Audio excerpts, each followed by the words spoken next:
Señora Presidenta, moitas gracias, señora Directora Xeral, pola súa resposta. Eu conocía este expediente, sabe que o requerín a través do artigo 9 deste Parlamento, o fixen público, pero é que o alcalde de Ribadeo, facendo o expediente todavía público, seguía dicindo que eran temas políticos, dicía a Xunta discrimina a Ribadeo, ese era o que dicía a Xunta deixou a Ribadeo sin escola taller, hai unha clara intencionalidade política de castigo a Ribadeo.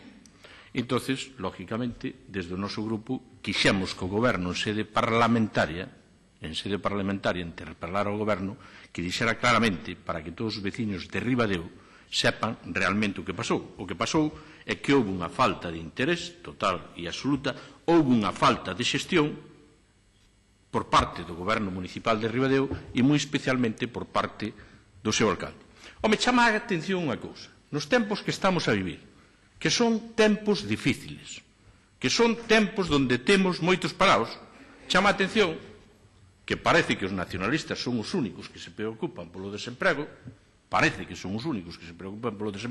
lógicamente, ao Grupo Popular o desemprego que preocupa muchísimo, e fruto de que lle preocupa muchísimo é esta iniciativa que estamos a traer hoxe aquí, que alguén pase absolutamente de todo e teña a oportunidade, como mínimo, dixo vostede, debíalle pedir perdón a 45 personas. Eu digo, como mínimo, debíalle pedir perdón a 821 personas que ten paradas no seu concello, que desas 821, calquera delas, podía ser seleccionada neses 45 postos de traballo que tiña o Concello de Ribadeo. Parécenos unha actitude, sinceramente, gravísima ao Grupo Parlamentario Popular.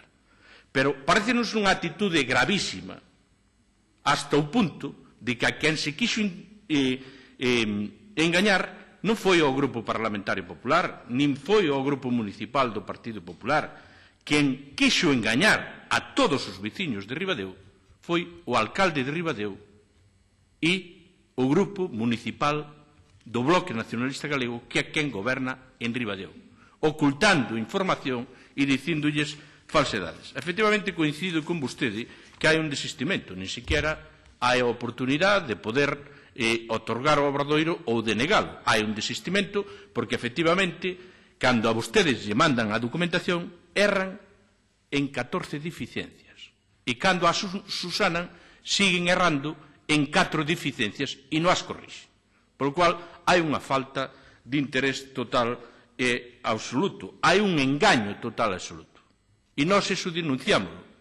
E hoxe, despois de escoitala a vostede, vámonos seguir denunciando con máis firmeza todavía. Eu creo que é un tema moi grave, supoño que o alcalde de Ribadeo saberá o que ten que facer, pero ao mellor con a actitude o que podía facer moito mellor é non seguir engañando aos veciños e marcharse para casa. Nada máis e moitas gracias. Moitas gracias, señor Balseiro. Ten a palabra a señora Díaz.